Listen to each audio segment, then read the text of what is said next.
전능하사 천지를 만드신 하나님 아버지를 내가 믿사오며 그 외아들 우리 주 예수 그리스도를 믿사오니 이는 성령으로 잉태하사 동정녀 마리아에게 나시고 본디오 빌라도에게 고난을 받으사 십자가에 못 박혀 죽으시고 장사한 지 사흘 만에 죽은 자 가운데서 다시 살아나시며 하늘에 오르사 전능하신 하나님 우편에 앉아 계시다가 저리로서 산자와 죽은 자를 심판하러 오시리라.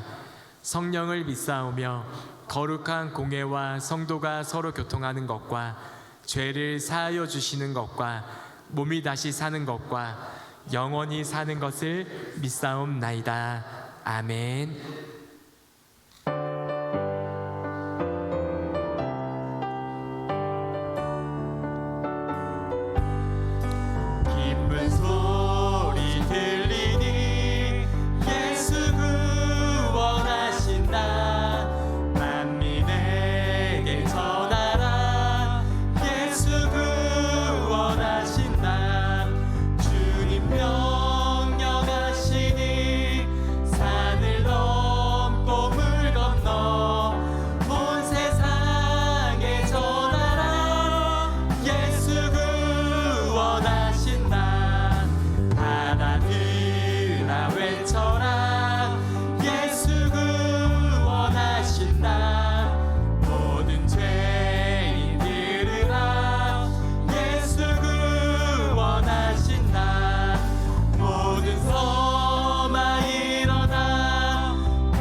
자들 중에 그가 찾는 이 없어 주님께서 슬퍼하시네.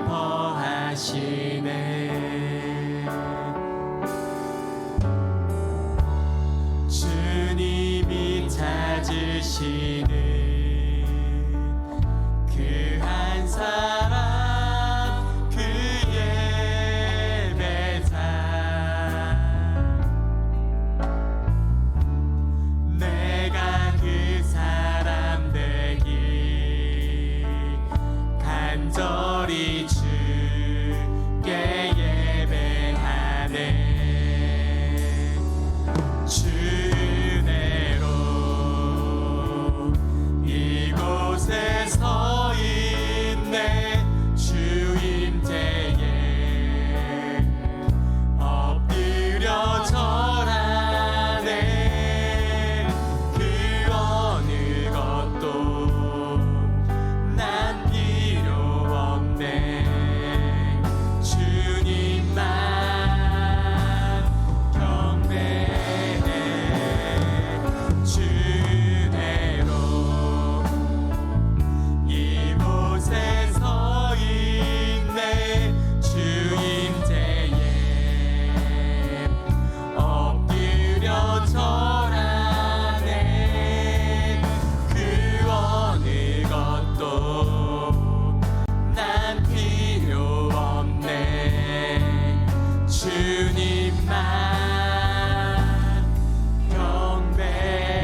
함께 기도드리겠습니다.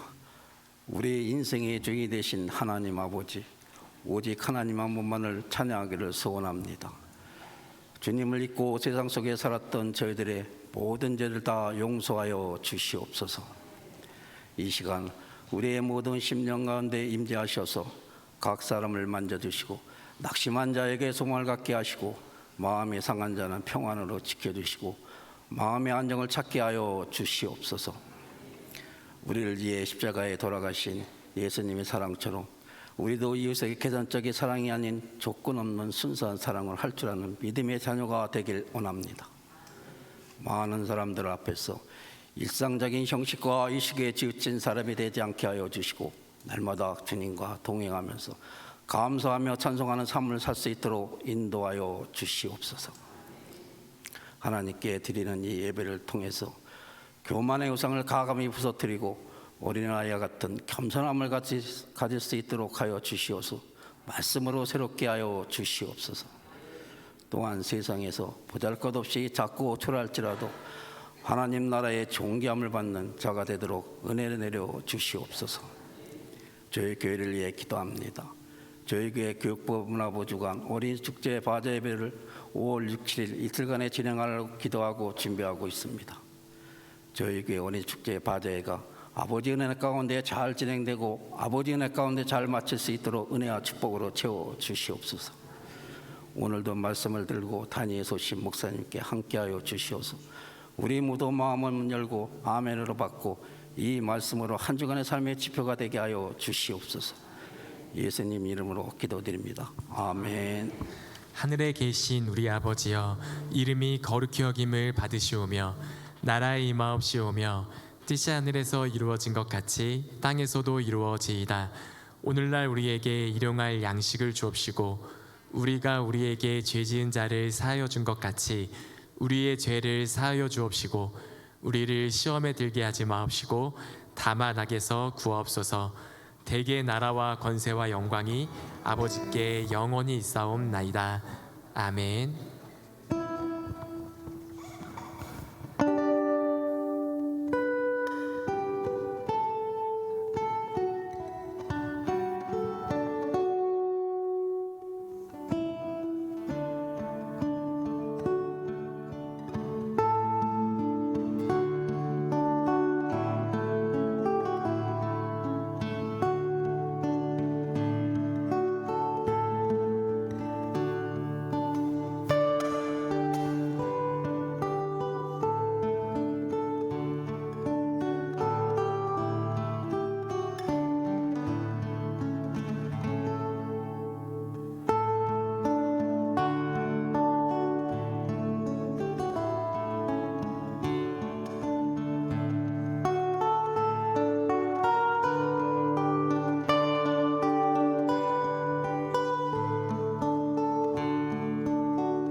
바칩니다. 기쁨으로 봉사하며 우리 가진 재물로 11조 바칩니다. 11조 바칩니다. 하나님 내리시는 복 살고 지었겠네. 우리를 사랑하시는 하나님, 우리를 구원하시는 하나님, 우리의 아버지가 되시고 왕과 주인과 목자가 되시는 하나님께 1부, 2부 예배드리고 있는 우리 모든 규련교회 성도들을 통하여 영광과 존귀와 찬양을 받아 주시는 줄 믿습니다. 우리 감리교 창시자 요한에슬레는 우리 감리교인들이 어떻게 재정 생활을 해야 되는지 분명히 일깨워 주었습니다. 열심히 벌어라. 정직하게 벌어라. 하나님 앞에 부끄럽지 않게 날마다 벌어라. 그리고 열심히 저축해라.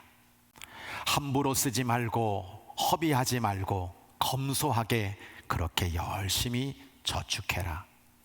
그리고 마지막 열심히 나눠라. 하나님을 사랑하여 하나님께 드리고 이웃을 사랑하여 이웃과 나누는 것이 참된 그리스도인의 삶이라고 우리에게 분명히 일깨워 주셨습니다. 우리 교회 성도들에게 사람과 물질과 생명을 붙여주셔서 날마다 쌓이는 축복을 더하여 주옵소서. 높여주시고 세워주시고 하나님이 복되게 사용하는 하나님의 사람으로 귀하게 쓰임받기를 소원합니다. 그리고 내게 주신 것 하나님께 감사함으로 드리고 또한 아버지 이웃을 위해 나눌 줄 아는 멋진 그리스도인의 향기가 퍼져나가도록 우리를 복되게 사용하여 주옵소서. 이곳에 나의 소원을 담았습니다. 정말로 하나님의 사랑을 담았습니다. 믿음을 담았습니다. 정성을 담았습니다. 영혼이 잘됨같이 범사가 잘되는 축복으로 갚아주시고 광야와 같이 힘든 순간순간을 지나고 있다 하더라도 피할 길을 내시며 우리 하나님이 더 좋은 것으로 갚아주시는 간증과 기적과 찬송이 차고 넘치도록 축복하여 주옵소서. 30배, 60배, 100배로 축복하실 우리 주 예수 그리스도의 이름으로 감사기도 드립니다. 아멘.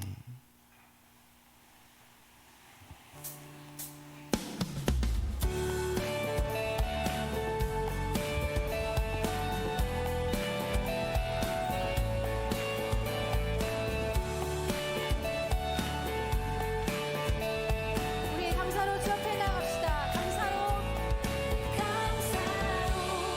주님께 나가세 모든 날의 주이신 기쁨으로 주님께 나가세 모든 모음의 주 한 번 더 감사로 주님께 나가세 모든 날의 주이신 기쁨으로 주님께 나가세 모든 모음의 주이신 주님께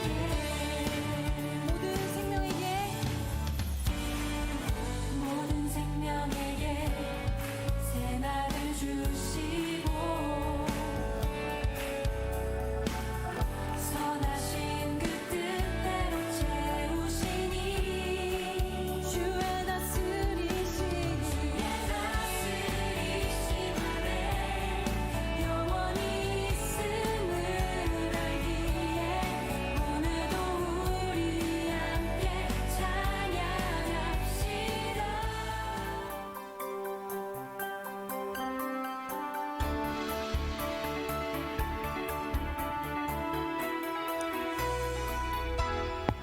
하나님의 사랑으로 자녀되고 예수님의 구원으로 제자되고 성령님의 감동으로 다리가 되는 규련교회 주일 예배에 참여하신 모든 성도님들과 새가족 여러분들을 주님의 사랑으로 환영하며 축복합니다.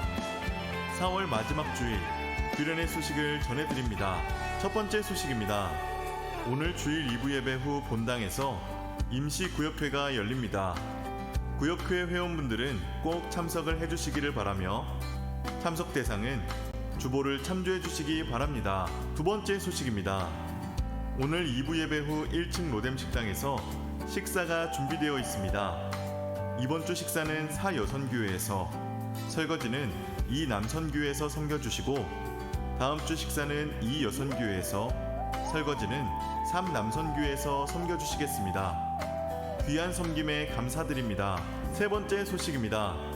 담임 목사님과 함께하는 요한복음 제자훈련 9번째 시간이 오늘 오후 2시 갈보리 채플에서 진행됩니다.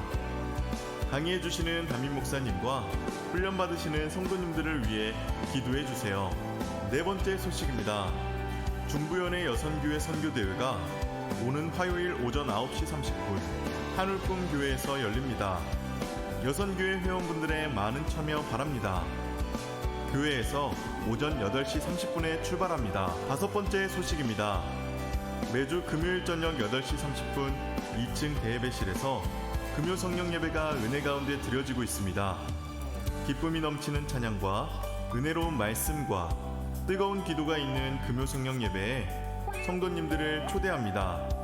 찬양은 젊은이 교회에서, 특송은 3사 목장에서 준비해 주시겠습니다. 여섯 번째 소식입니다. 매월 첫 번째 주 토요일에 드리는 월상 예배가 5월 6일 토요일 오전 6시 본당에서 드려집니다. 새 달을 위한 소원 예물과 함께 성만찬 예식에 참여하시기 바랍니다.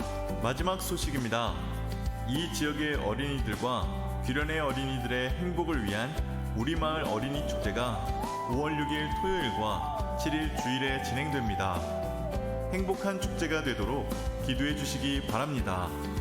6일 토요일에는 오전 11시 30분부터 유아동국과 음식 바자회가 열리고 오후 3시에는 아이들을 위한 매직버블 콘서트가 열립니다. 7일 주일에는 2부 예배 후 아이들을 위한 게임 체험과 인생 네컷, 분식 코너가 준비되어 있습니다. 행복한 마을 축제가 될 수 있도록 기도해 주시고 참여해 주시기 바랍니다. 새로운 한 주의 시작입니다. 이번 한 주도 사랑의 주님과 함께 행복한 한 주 되세요. 사랑합니다. 네, 감사합니다. 오늘 특별히 어린이 축제 여러분 꼭 기억해 주시기를 바라요. 어린이날을 맞이해서 이 지역의 아이들은 어디를 가는지 모르겠어요. 그래서 우리 교회가 이 지역에 우리 어린이들을 위해서 너무 재미있는 축제를 준비했고 배몽 어린이 옷을 4억 원어치 기증 받아가지고 말도 안 되는 가격으로 그렇게 팔면서 지역에 좋은 다리의 역할을 감당하기를 원하거든요. 우리 교우들도 많이 참석해 주시고 바자회뿐만 아니라 특별히 우리 교육부, 문화부, 또 여선교회, 남선교회 모두가 다 참여해서 우리 교회 축제만이 아니라 이 지역에 좋은 축제가 되도록 계속 자리매김할 수 있도록 여러분 적극적인 참여를 부탁드립니다. 우리 방도영 권사님 잠깐 좀 일어나세요. 네, 오늘 우리 권사님에게 이렇게 귀한 달란트가 있는지 몰랐어요. 클래식 기타를 딱 치는데 여러분 기타 많이 배우시기를 바랍니다. 네, 유일하게 교회 와가지고 다리 꼴 수 있는 기회를 주는 게 기타 배울 때 할 수 있는 거예요. 여러분들에게 부탁드리고 싶은 것은 가급적이면 제가 이렇게 말씀 전할 때 제일 사각지대가 어디냐? 맨 앞자리입니다. 여기 앉으시면 제가 안 보여요. 그러니까 저 위에 가지 마시고 가급적이면 우리 빈자리들 많이 있으니까 우리 1층 예배실에 많이 참여해 주시기를 바라고요. 우리 방도영 권사님을 위해서 우리 임차게 감사하다고 박수 한번 하겠습니다. 자, 우리 옆에 분에게 인사 한번 할까요? 엄지손가락 잘 올리시고 잘 오셨습니다. 최고이십니다. 네, 건강 축복 인사 한번 할까요? 저는 손이 잘 안 올라가니까 여러분들은 더 크게 하셔야 됩니다. 하늘에 반짝반짝 별처럼 이렇게 좀 잘 흔들어 주시고 꽉꽉 주물러 주시고 자, 저 바다에 모래알처럼 앞사람 뒤통수 닿을 정도로 저 땅에 티끌처럼 웃으면서 당신은 얼마나 반갑습니까? 반대편 보시면서 당신의 가정은 반대편 당신의 건강은 반대로 갈까요? 당신의 미래는 하나님 축복 속에 30배, 저는 작게 하는 거 여러분 크게 하세요. 60배, 100배로 번성하시기 바랍니다. 자, 살인 미소 한번 날려주면서 잘 될 거예요. 할렐루야. 우리 하나님 말씀 우리 함께 합독합니다. 디모데후서 1장 13절로 14절. 너는 그리스도 예수 안에 있는 믿음과 사랑으로서 내게 들은 바 바른 말을 본받아 지키고 우리 안에 거하시는 성령으로 말미암아 내게 부탁한 아름다운 것을 지키라. 아멘. 초대교회 성도들은 만날 때마다 이렇게 인사를 나눴습니다. 옆에 분하고 인사 나누겠습니다. 예수 그리스도께서 부활하셨습니다. 함께 읽을까요? 우리 함께 부활신앙으로 승리합시다. 아멘. 하나님 아버지, 오늘도 좋은 일기 주시고, 그리고 가족의 손을 붙잡고 내가 오늘 주의 전에 올라가서 예배를 드려야지. 아직도 때로는 예수님이 누구신지 잘 모르고 복음이 무엇인지 모르고 교회를 다녀야 될 이유도 모르시는 분이 이 자리에 앉아 있을 수는 있지만 성령께서 그 마음을 기경해 주시고 하나님을 섬기는 것이 얼마나 귀한 일인지 다시 한번 성령께서 깨닫게 하시는 복된 은혜를 우리 가운데 허락하여 주옵소서. 험한 세상이지만 예수님 꼭 붙잡고 생명을 얻고 영원한 생명을 누리는 영혼들 되도록 인도하여 주옵소서. 오늘도 말씀을 증거하기에는 너무나 부족한 종이 이 자리에 서 있습니다. 하나님, 오직 말씀의 도구로, 성령의 도구로, 은혜의 도구로, 영광의 도구로, 축복의 도구로 사용하여 주옵소서. 김원만 목사의 말이 아니라 하나님의 말씀을 통해 전해주시는 하늘의 음성을 듣는 복된 심령이 되어 그것이 길이 되고 힘이 되고 복이 되도록 역사하여 주옵소서. 모든 시간과 순서를 성령님께 의탁하옵고 우리 구주 예수 그리스도의 이름으로 감사기도 드립니다. 아멘. 오늘도 이 현장 예배에 참석한 모든 성도들과 온라인으로 예배드리고 있는 성도들에게 하나님의 풍성한 은혜가 넘치기를 주의 이름으로 간절히 축원합니다. 지난주에는 다시 복음 앞에 섭시다 라고 하는 제목으로 여러분들에게 말씀을 증거했는데요, 오늘은 복음을 힘써 지키십시오. 따라할까요? 복음을 힘써 지키십시오. 할렐루야. 이 제목으로 여러분에게 말씀 증거할 때 복음을 힘써 지키는 결단과 또 실천이 차고 넘치게 되기를 소원합니다. 디모데후서를 기록할 당시 사도 바울은 염려와 걱정이 많았습니다. 왜냐하면 사도 바울은 지하 감옥에 갇혀 있었기 때문이죠. 그가 갇힌 감옥은 채광과 한기를 위해서 천정에 구멍 하나밖에 없는 음침한 지하 감옥이었습니다. 그의 몸은 쇠사슬에 매여 있었고 그의 발에는 착고가 채워져 있었습니다. 게다가 추위로 인한 극심한 고통까지 힘들게 겪고 있었기 때문에 그는 나에게 겨울옷을 가져다 달라라는 부탁도 성경에 하고 있는 것을 보게 되는 거죠. 더군다나 바울은 지금 예비 심리를 다 마치고 최후의 판결을 기다리고 있었습니다. 그가 다시 석방될 가능성은 1%도 안 되었습니다. 왜냐하면 네로의 박해가 한창 진행 중이었기 때문입니다. 바울에게는 죽음과 순교가 필연적이었습니다. 그런데다가 이단들이 증가일로에 있었습니다. 그들의 회방으로 소아시아의 많은 성도들이 하나씩 둘씩 바울의 가르침을 떠나 변절하고 있었습니다. 그뿐만이 아니었습니다. 더 큰 문제는 이런 상황 속에서 자신이 죽고 난 후에 교회를 이끌고 갈 마땅한 후계자가 없었다라고 하는 겁니다. 그나마 가장 적임자로 내세울 수 있는 사람이 디모데였는데요, 그는 아직 나이가 어렸습니다. 육체는 허약 체질이었고 성격은 소심했고 내성적이었기 때문에 교회를 충분히 맡길 믿음을 주지 못하는 사람이었습니다. 그래서 사도 바울은 교회와 복음을 생각하면 저절로 한숨을 쉴 수밖에 없었던 것입니다. 내가 죽으면 이 교회는 어떻게 되지? 내가 죽으면 이 주님의 복음은 어떻게 될까라고 하는 것을 그는 고민하면서 살아갈 수밖에 없었다라고 하는 겁니다. 저도 요즘 그와 비슷한 생각들을 가지고 삽니다.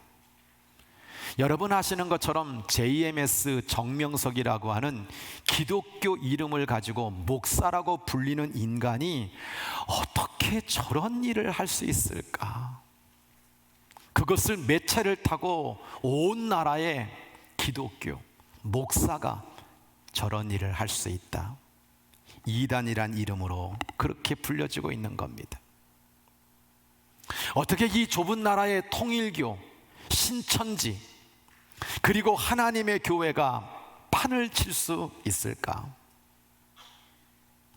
제가 존경하는 목사님의 자제들은 좀 목사를 했으면 좋겠는데, 그 귀한 목사님들의 자녀들이 목회자가 되지 않으려고 하고 있습니다. 이런 생각을 하면 앞으로 교회는 어떻게 될까? 앞으로 예수님의 복음은 어떻게 될까? 사도 바울은 이것보다 더 심각한 고민을 하고 있었던 것을 보게 됩니다. 성도 여러분, 그럼 사도 바울은 이러한 염려를 어떻게 극복했을까요? 바울은 하나님께 기도했습니다. 그리고 하나님은 그에게 응답하셨습니다. 빌립보서 4장 6절로 7절, 그 유명한 고백이 있죠. 너희는 아무것도 염려하지 말고 다만 모든 일에 기도와 간구로 너희 구할 것을 감사함으로 하나님께 아뢰라. 감옥 속에서 너희 아무것도 염려하지 말고 기도와 간구로 너희 구할 것을 감사함으로 하나님께 아뢰라. 그리하면 모든 지각에 뛰어난 하나님의 평강이 그리스도 예수 안에서 너희 마음과 생각을 지키시리라. 성도 여러분, 염려보다 기도가 앞서시기를 바랍니다. 때로는 교회를 생각하고 복음을 생각하고 나의 미래를 생각하고 나의 가정을 생각하며 이런 염려와 근심이 있다 하더라도 여러분은 그런 염려보다 기도하는 하나님의 백성들 되시기를 주의 이름으로 간절히 부탁합니다. 이런 사도 바울에게 하나님 주신 응답이 무엇인지 아십니까? 복음을 굳게 붙잡으라. 걱정과 염려 속에 사로잡혀 있는 이 사도 바울에게 하나님 주신 처방은 너무나도 단순하고 분명했습니다. 복음을 굳게 붙잡으라라고 하는 겁니다. 이것은 디모데후서의 전체 내용과 주제이기도 합니다. 디모데후서는 복음에 관한 내용으로 가득 차 있습니다. 정의를 한다면 1장은 복음을 지키라, 2장은 복음을 위해 고난을 받으라, 3장은 복음 안에 계속 거하라, 4장은 복음을 전파하라. 이렇게 정의를 내릴 수 있는 겁니다. 성도 여러분, 저는 지난주에 여러분에게 이런 질문을 던졌어요. 당신은 복음을 누리고 계십니까? 우리가 정말 복음 때문에 이 교회 안에 들어왔고 복음 때문에 구원을 받았고 복음 안에 하나님의 자녀로 살고 있는데 내가 정말 복음을 누리고 있느냐라는 질문을 던졌습니다. 오늘은 이런 질문을 던져보겠습니다. 여러분은 이런 상황 속에서 복음을 굳게 붙잡으라 라고 하는 이 하나님의 처방이 이해가 되십니까? 바울은 디모데에게 똑같은 말을 하는 겁니다. 그런 사도 바울이 이해가 되십니까? 감옥에 있어요. 죽음과 순교가 기다리고 있습니다. 교회가 어떻게 될지 모르는 상황입니다. 교회 후계자가 보이지 않습니다. 그런데 복음을 굳게 붙잡으라고 하는 이 해결이 솔직히 이해가 되지 않을 것입니다. 그런데 그 이후 세계의 역사를 가만히 되돌아보시기를 바랍니다. 사도 바울이 죽은 다음에 세상은 어떻게 되었습니까? 하나님의 교회는 어떻게 되었습니까? 사도 바울이 감옥 속에서 그토록 염려했던 어떤 일도 일어나지 않았습니다. 사도 바울의 영광스러운 순교는 선교의 도화선이 되어서 복음이 전 세계로 퍼지는 기회가 되었습니다. 이단들의 횡행도 마치 차찬 속의 태풍처럼 힘을 쓰지 못했습니다. 오히려 교회와 성도들은 교리적으로 더 단단히 무장했던 겁니다. 사도 바울의 뒤를 이을 후계자가 없었다라고 하는 것도 문제가 되지 않았습니다. 사도 바울 같은 걸출한 스타는 없었지만 마치 개미 군단처럼 이곳저곳에서 하나님의 일꾼들이 성령을 따라 일어남으로 말미암아 바울의 빈자리를 너끈히 메꾸고도 남았던 것입니다. 결론이 무엇입니까? 사람이 하는 게 아닙니다. 하나님이 일하시는 줄 믿으시기 바랍니다. 성령이 역사하고 계신 줄 믿으시기 바랍니다. 예수님은 지금도 살아서 우리를 구원하시는 좋으신 하나님이신 것입니다. 그러므로 복음을 굳게 붙잡으라, 이것이 해답이라는 거예요. 오늘 13절과 14절을 보면 너는 그리스도 예수 안에 있는 믿음과 사랑으로서 내게 들은 바 바른 말을 본받아 지키고 우리 안에 거하시는 성령으로 말미암아 내게 부탁한 아름다운 것을 지키라 말씀하고 있는 겁니다. 중요한 키워드는 지키라라고 하는 겁니다. 복음을 지켜라. 너희는 복음을 굳게 붙잡고 복음을 지키는 사람이 되라고 우리에게 말씀하고 있는 겁니다. 뒤집어 생각해 보면 복음을 지키는 사람도 있지만 복음을 지키지 못하는 사람도 있다는 겁니다. 오늘 디모데후서 1장 15절 세 번역으로 보면 복음을 지키지 못하는 사람을 구체적으로 언급하고 있어요. 부겔로와 허모게네. 그대도 알다시피 아시아에 있는 사람이 모두 나를 버렸습니다. 그들 가운데 부겔로와 허모게네가 들어있습니다 라고 말하고 있어요. 이들의 기록은 성경에 나오지 않습니다. 그러나 이 성경학자들은 그들이 누구냐? 복음 배척 운동의 주모자들이었다고 주장하고 있어요.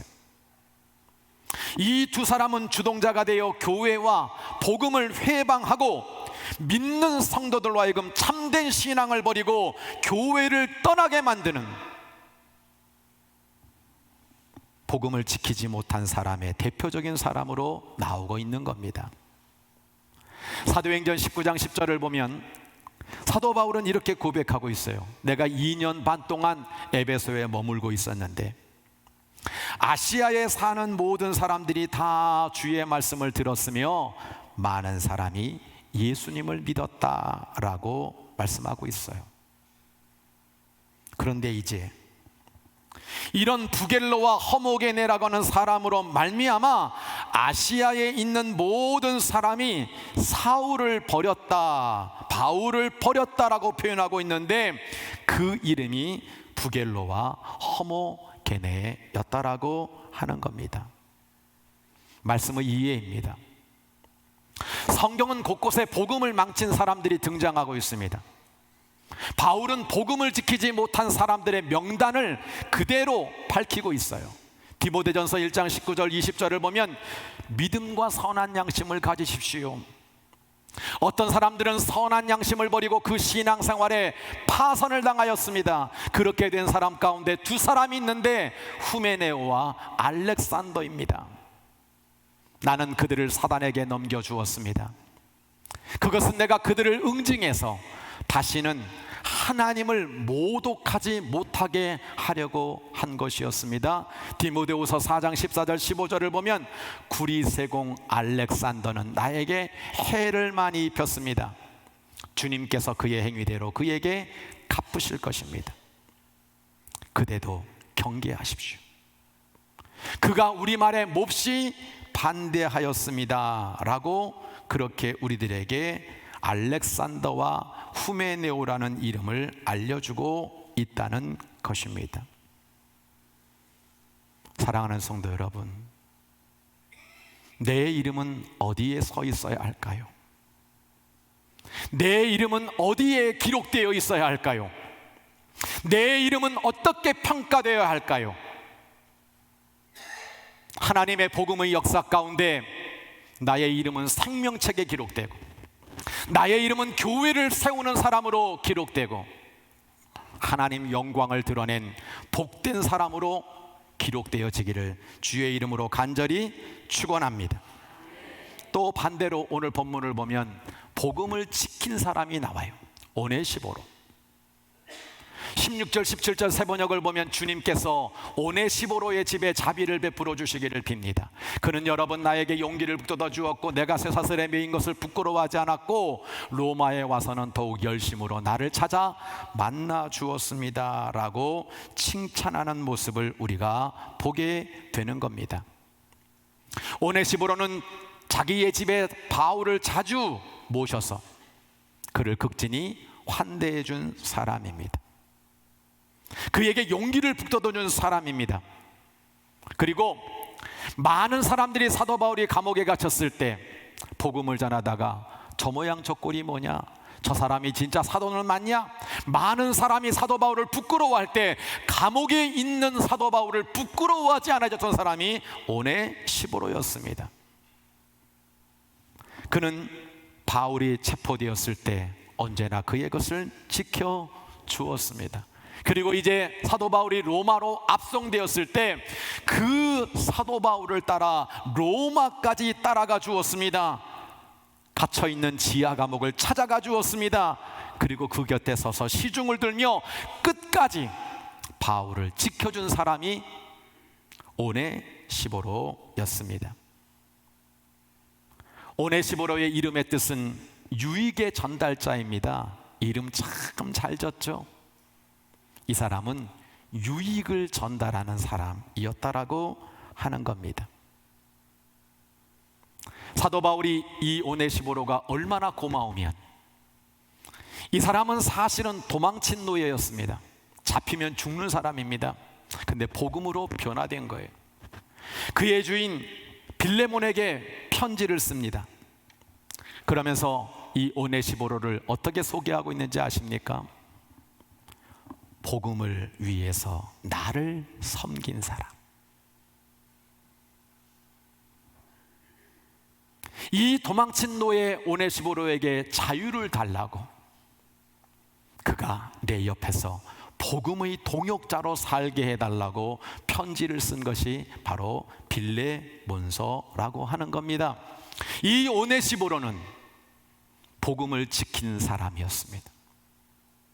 복음을 따라 귀하게 섬긴 사람이었습니다.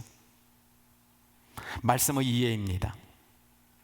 선한 일에 지혜롭고 복음에 순종하는 것이 주님의 뜻입니다. 사도 바울은 복음을 위해 순종했던 사람들의 명단 또한 자세하게 밝히고 있어요. 고린도전서, 로마서, 갈라디아서 곳곳에 자신과 함께 복음을 위해 살았던 사람들의 이름을 우리들에게 알려주고 있는 거죠. 그러면서 로마서 16장 17절부터 20절을 보면 이렇게 결론을 맺고 있는 거예요.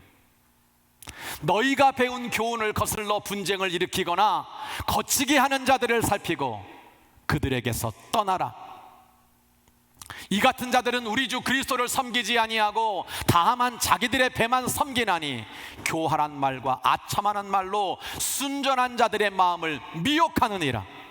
너희는 이런 사람들과 어울리지 말라고 말하고 있는 겁니다.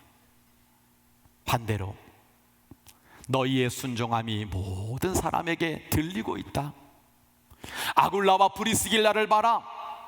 아가야의 철열매인 사람을 봐라. 에바브로 디도를 봐라. 이런 사람들은 복음에 순종하여 복음을 지키는 사람으로 너무나 귀하게 쓰임받고 있다. 그들의 이름을 우리에게 알려주고 있는 겁니다. 너희는 선한데 지혜롭고 악한데 미련하기를 원하노라. 선한데 지혜로우라는 겁니다. 악한 일에는 미련하라고 하는 겁니다. 평강의 하나님께서 속히 사단을 너희 발 아래 상하게 하시리라. 우리 주 예수의 은혜가 너희에게 있을지어다 라고 우리들에게 분명히 말씀해 주고 있는 겁니다. 여러분, 내 자신이 복음을 위해 순종하는 반열에 설 수 있도록 그렇게 믿음의 경주를 하시기를 주의 이름으로 간절히 부탁합니다. 나의 이름은 복음을 지키는 사람 가운데 서 있어야 될까요? 복음을 망치는 사람 가운데 서 있어야 될까요? 순종이란 단어는 단순합니다. 내가 하고 싶은 대로, 내가 원하는 대로, 내가 일하고 싶은 대로 일하는 게 아닙니다. 그것은 불순종입니다. 하나님이 원하는 대로, 성령이 이끄는 대로, 하나님의 교회의 덕과 질서를 위해 내 자신을 거기에 맞춰가는 것이 순종입니다. 우리는 복음을 지키는 사람으로 쓰임받아야 되는 거죠. 오늘 13절과 14절을 세 번역으로 보면 이렇게 말하고 있습니다. 그대는 그리스도 예수 안에 있는 믿음과 사랑으로 나에게 들은 건전한 말씀을 본보기로 삼고 우리 안에 살고 계시는 성령으로 말미암아 그 맡은 바 선한 것을 지키십시오. 복음의 아들 디모데에게 복음을 힘써 지키라고 명령하는 것을 우리가 보게 되는 겁니다. 성도 여러분, 저와 여러분은 복음을 신실하게 지키고 복음을 활발하게 전파하고 복음을 위해서 용감하게 고난을 받는 하나님의 사람으로 복되게 쓰임받게 되기를 주의 이름으로 간절히 축원합니다. 저를 보세요. 우리가 복음을 지킨다라고 하는 것은 절대로 나의 힘이나 나의 의지로 될 수 없다는 사실을 지난주에 이어서 또 강조합니다. 오늘 본문은 이렇게 말하고 있죠. 우리 안에 살고 계시는 성령으로 말미암아, 내 안에 성령님이 살아계실 때 우리는 복음을 지킬 수 있다라고 말하는 겁니다. 내가 주인이 될 때 복음 지킬 수가 없어요. 내 안에 주님이 살 때, 내 자아가 십자가에서 죽고 내 안에 예수님이 살 때 우리는 복음의 은혜를 누리게 되고 복음을 지킬 수 있는 사람이 된다는 사실을 믿으시기 바랍니다. 그 어떤 의미에서 보면 복음을 지키는 것은 나의 책임이 아니라 하나님의 책임이에요. 자, 오늘 디모데후서 1장 7절로 12절을 한번 볼까요? 하나님이 우리에게 두려운 마음을 주시는 분이 아니라는 겁니다. 하나님 어떤 분이냐? 능력과 사랑과 절제하는 마음을 주시는 분이 하나님이시라는 거예요. 그러면서 8절 끝에 뭐라고 말하고 있습니까? 오직 하나님의 능력을 따라 복음과 함께 고난을 받으라. 하나님의 능력이 있을 때 우리는 복음과 함께 고난을 받을 수 있다라고 말하는 거예요. 나를 부르신 것, 내가 잘나서 내 행위가 의로워서 내가 하나님 앞에 부름받은 것이 아니라 그리스도 예수 안에서 우리에게 주신 은혜대로 하심이라. 예수님의 은혜 때문에 부름을 받은 거고, 예수님의 은혜가 있을 때 내가 복음을 지키는 사람이 될 수 있다는 겁니다. 바울은 고백하는 거예요. 내가 또 이 고난을 받되 부끄러워하지 않으면 내가 믿는 자를 난 분명히 알고 있다. 내가 의탁한 것을 그날까지 주님께서 능히 지키실 줄을 나는 확신한다. 복음을 지키는 거 내 힘으로 한번 할 수 있어? 내가 내 의지로 그렇게 할 수 있어? 아니라는 거예요. 하나님이 주시는 능력, 내 안에 주님이 살고, 내가 예수님의 은혜 가운데 살고 있고, 날마다 하나님이 나의 모든 삶을, 미래를 책임지실 거라고 하는 분명한 확신이 있게 될 때, 그 성령의 역사를 따라 우리는 복음을 지키는 사람이 될 수 있는 것입니다. 이 모든 것들을 종합해서 제가 말씀의 적용 하나를 이야기하려고 합니다. 복음은 모든 것의 기준입니다. 예수님의 구원과 하나님 심판의 기준이 되는 겁니다. 요한복음 3장 36절 보면 이렇게 말씀하고 있죠. 아들을 믿는 자에게는 영생이 있고 아들에게 순종하지 아니하는 자에게는 영생을 보지 못하고 하나님의 진노가 그 위에 머물러 있다. 분명 우리 주님은 우리가 그 아들 예수 그리스도를 믿음으로 말미암아 영원한 생명을 얻기 원하고 계세요. 그런데 복음이 기준이기 때문에 아들에게 순종하지 않으면 영생이 아니라 하나님의 진노가 그 위에 머물러 있을 수밖에 없는 겁니다. 그러므로 우리는 주님의 영광을 위해서 사단 마귀가 좋아하는 일을 그쳐야 되는 거예요. 하나님을 기쁘시게 하는 일에 참여해야 되는 거고, 복음을 지키는 교회 일꾼으로 서야 될 줄로 믿습니다. 여러분, 복음은 기준이에요.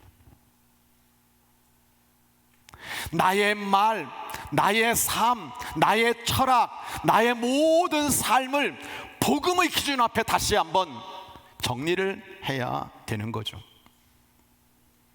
1976년에 발간된 미국 국세청 핸드북에 보면 미국 국세청의 존재 목적에 대해서 분명히 명시하고 있습니다. 적들의 공격으로 인해 발생한 국가 비상사태의 경우 국세청의 기본적인 역할은 다음과 같다. 여러분, 물어볼까요? 지금 나라의 비상사태, 나라의 전쟁이 벌어졌어요. 그러면 국세청의 목적은 무엇입니까? 이렇게 쓰고 있어요. 세금을 부과하고 걷어들이고 기록하는 것이다. 전쟁이 나도 미국 국세청의 목적은 달라지지 않습니다. 성도 여러분, 복음은 변하지 않습니다. 복음의 존재 목적은 변하지 않습니다.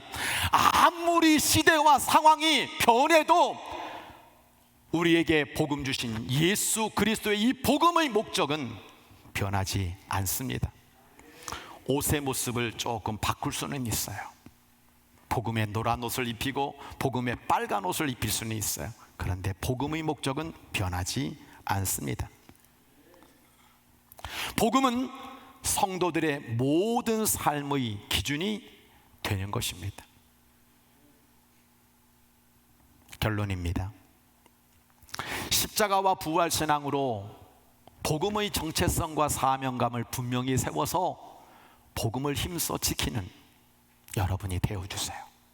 자, 옆에 분 바라보면서 손을 딱 내미시고 손 한번 잡아보세요. 자, 한번 크게 따라하겠습니다. 당신과 나는 부활신앙으로 승리합시다. 복음의 정체성과, 이건 또 안 하기로 작정하셨어요? 자, 다시 한번 쳐다보면서 복음의 정체성과 사명감을 자랑스럽게 분명히 세웁시다. 다시 한번 째려보면서 한마디 하세요. 당신과 나는 복음 안에서 복음을 힘써 지키는 사람이 됩시다. 할렐루야. 사도 바울은 빌립보 3장 18절 21절에 보면 감옥 속에 있어요. 이 감옥 속에서 그는 눈물을 흘리면서 성도들에게 부탁하는 거예요. 지금 많은 사람들이 그리스도의 십자가의 원수로 살아가고 있다는 겁니다. 그들의 마지막은 멸망이라는 거예요. 그들은 이 배를 자기네 하나님으로 삼고 세상에서 수치스럽고 더럽고 죄악된 일을 하면서도 그게 마치 인간의 영광이라고 생각한다는 겁니다. 그리고 땅의 것만을 생각하는 십자가의 원수로 살아가는 사람들이 너무나 많이 있다. 20절. 그러나 우리의 시민권은 하늘에 있다. 나는 지금부터 구주로 오실 예수 그리스도를 지금도 기다리고 있다. 감옥 속에 있어도, 세상이 이렇게 악하고 더러워도 나는 주 예수 그리스도를 기다리고 있다. 복음의 정체성과 사명감이 분명한 바울의 모습을 보는 거예요. 그분은 만물을 복종시킬 수 있는 권능으로 우리의 비천한 몸을 변화시켜서, 늙은 몸, 병든 몸, 이 죄된 몸을 변화시켜서 자기의 영광스러운 몸과 같이 신령한 몸으로 변화시켜 주실 것이다. 이 복음의 정체성과 사명감이 너무나 분명한 사도 바울의 모습을 보는 거죠. 그런데 이런 정체성과 사명감이 없는 사람은 물질이나 명예나 권력의 모든 것을 걸고 살다가 결국 인생 무상의 허무함을 느끼게 될 거라고 하는 겁니다. 여러분이 그 사람 되지 않기를 바랍니다. 십자가와 부활 신앙으로 말미암아 복음의 정체성과 사명감이 분명한 사람은 가진 것이 없어도, 배운 것이 없어도, 힘이 없어도 소망이 분명합니다. 후회가 없습니다. 감사함으로 살아갑니다. 모든 것을 은혜로 받아들입니다. 하늘의 시민권과 영광스러운 몸으로 바꾸어질 그 주님의 나라를 바라보며 오늘도 행복하게 살아가는 것이 바로 복음의 정체성과 복음의 사명과 복음을 지키는 사람의 모습인 줄로 믿습니다. 우리 감리교회 하늘양식이라고 하는 예배소가 있습니다. 이 예배소에 인천 만숙교회 나이가 많이 드신 오건사님을 소개한 적이 있습니다. 이 오건사님은 몸이 기역자로 굽어져 있어요. 이해되시죠? 그런데 이분은 늘 복음의 소망 안에서 살고 있다고 담임 목사님이 말씀하는 거예요. 눈이 오나 비가 오나 하루도 거르지 않고 저녁상만 물리시면 바로 교회로 가시는 거예요. 거기서 하나님 붙잡고 기도하시는 그런 권사님이셨어요. 그런데 어느 땐가 갑자기 한 분을 모시고 같이 기도하러 오는데 그 할머니는 이 권사님보다 더 늙었고 중풍에 맞아가지고 몸을 전혀 제대로 못 쓰는 불쌍한 할머니, 그 할머니와 함께 교회를 드리고 있더라고 하는 겁니다. 그래서 교인들이 물었대요. 권사님, 저분 누구냐고. 이 권사님이 하시는 이 한마디에 사람들은 다 자동으로 이해가 되고 말았다라고 하는 겁니다. 남편이 같은 동생이야, 어머니가 같은 동생이야 라고 말하면 이해가 되는데 남편이 같은 동생이야, 이 권사님은 남편과 결혼한 지 1년도 안 되었는데 아이를 못 낳는다는 이유로 소박을 맞았어요. 이 남편은 분홍의 아들이었는데 남봉꾼이었어요. 그래서 이미 결혼 전부터 살던 여자가 있었던 거예요. 이 권사님은 쫓겨나서 자식 하나 키우면서 나중에 생겼다 그러더라고요. 어렵고 힘든 인생을 살아온 거죠. 그런데 남편과 딴 살림을 살았던 그 여자가 지금 자식도 없이 권사님을 찾아와 병든 몸을 의탁하고 있었던 겁니다. 머리카락을 쥐어뜯어도 시원치 않을 판인데, 이 권사님은 후초에 병수발을 들면서 함께 기도하러 교회에 올라오신 겁니다. 이 권사님은 자신의 인생을 이렇게 표현하고 있습니다. 마치 개똥밭에 구르는 것 같이 험악하고 고달픈 세월이었습니다. 그런데 이렇게 살아있으니 그것이 하나님의 은혜죠. 돌이켜보면 내 삶 속에 하나님이 섭리하지 않는 것이 하나도 없습니다. 사람들은 나를 보고 예수 믿어 잘된 것이 뭐가 있냐고 묻지만 나는 아무리 생각해도 모든 것이 하나님의 은혜고 하나님께 그저 감사하며 살 수밖에 없습니다.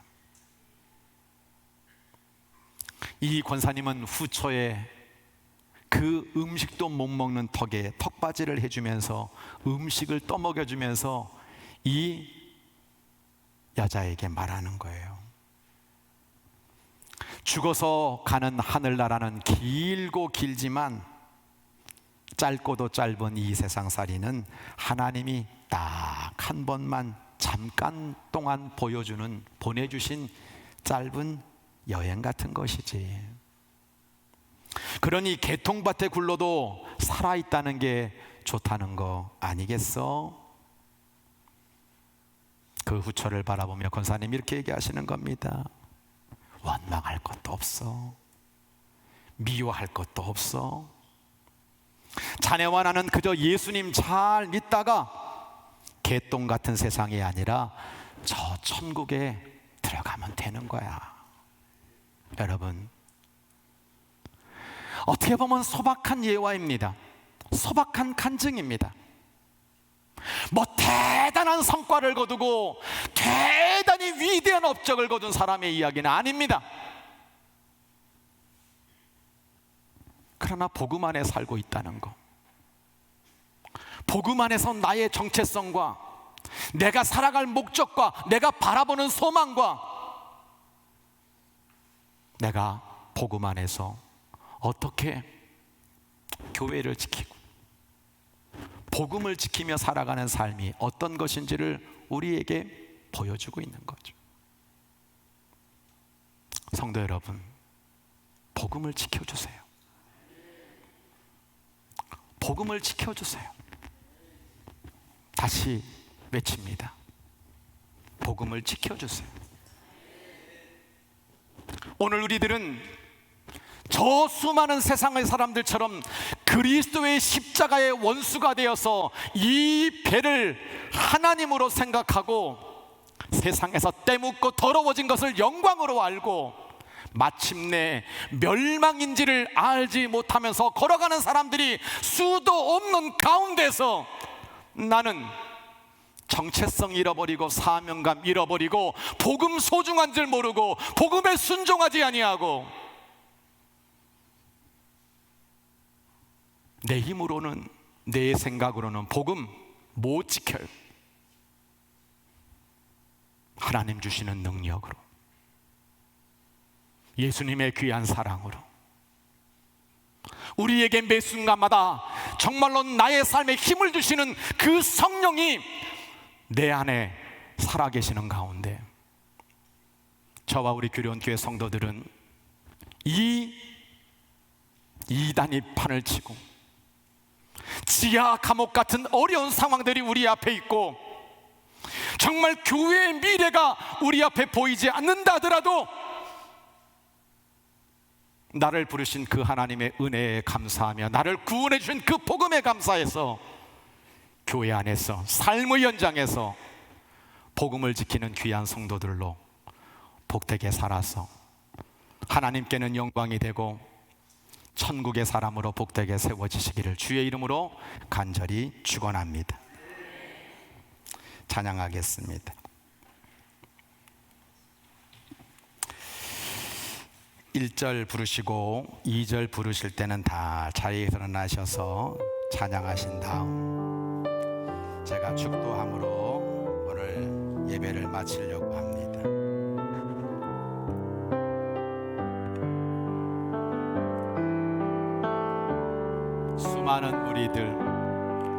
수많은 무리들 줄지어 그분을 보기 위해 따르네. 평범한 목수이신 그분 앞에 모든 무릎이 꿇어 경배하네. 아멘. 모든 문제들 하나하나 죽음까지도 힘을 잃고 생명의 근원 대신 예수 이름 앞에 모든 권세들 굴복하네. 다 자리에서 일어나시기를 바랍니다. 나의 계획이 실패하고 나의 계획이 실패하고 나의 소망이 끊어질 때 소망이 끊어질 때 삶의 주관자 대신 그분 앞에 나의 무릎을 꿇어 경배하네. 우리 오른손 들고 찬양합니다. 예수 이름 높이세. 능력의 그 이름 예수 이름 높이세. 구원의 그 이름 예수 이름을 부르는 자 예수 이름을 믿는 자 예수 이름 앞에 나오는 자 복이 있도다. 우리 두 손 높이 들고 찬양합니다. 예수 이름 높이세. 예수 이름 높이세. 능력의 그 이름 예수 이름 높이세. 구원의 그 이름 예수 이름을 부르는 자 예수 이름을 믿는 자 예수 이름 앞에 나오는 자 복이 있도다.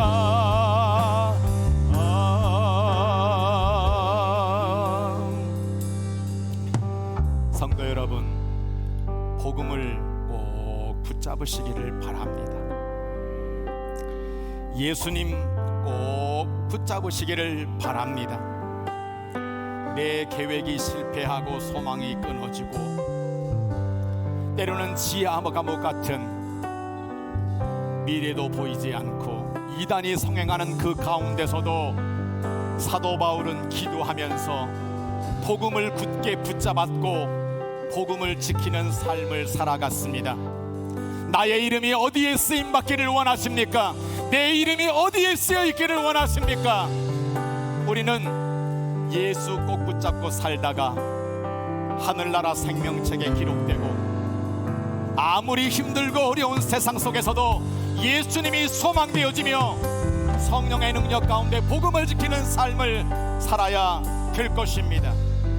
복음의 정체성, 복음의 사명감이 분명한 규련교회와 내 자신이 되게 해달라고, 복음으로 승리하게 해달라고, 복음의 복을 누리게 해달라고 우리 한번 주여 크게 외치고 간절히 기도합니다.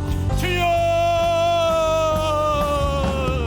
하나님 아버지 감사합니다. 오늘도 저희를 불러주시거나 말미암아 예배하게 하시고 찬송하게 하시고 기도하게 하시고 말씀 듣게 하시고 복음을 붙잡고 살아가는 믿음의 사람으로 세워주시는 연습으로 감사드리옵나이다.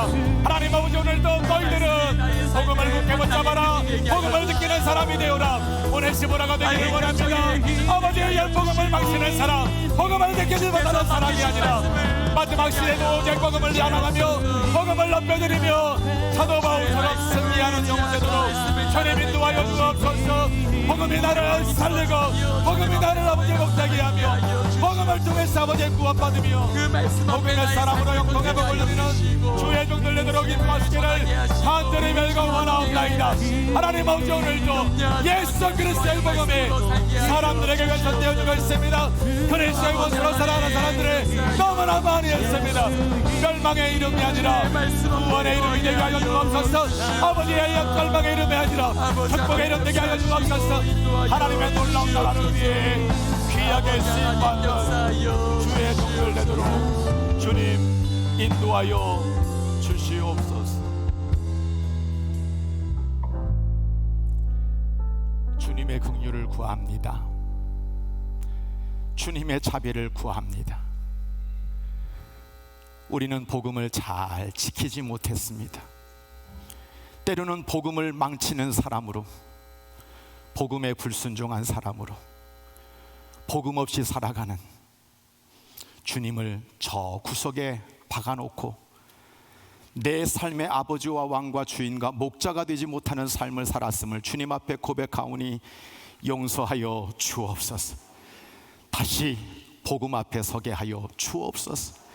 복음의 능력을 더하여 주옵소서. 복음을 지키는 인생 되게 하여 주옵소서. 나의 이름이 하늘나라 생명책에 반드시 기록되는 이름 되도록 주께서 함께하여 주옵소서. 세상이 너무나 아수연합니다. 교회가 욕을 먹고 수많은 이단들이 성행하며 하나님 나라에 대한 소망을 잃어가고 있습니다. 우리 교회는 다른 교회가 되게 하옵소서. 우리 교회는 복된 교회가 되게 하여 주옵소서. 주님의 교회가 되게 하여 주옵소서. 이 안에는 영혼으로 복음을 지키는 사람으로 복되게 쓰임받게 하여 주시옵소서. 세상의 다리가 되기를 원합니다. 주님, 복음의 다리, 사랑의 다리가 될 수 있도록 우리를 아름다운 복음의 사람으로 세워 주옵소서.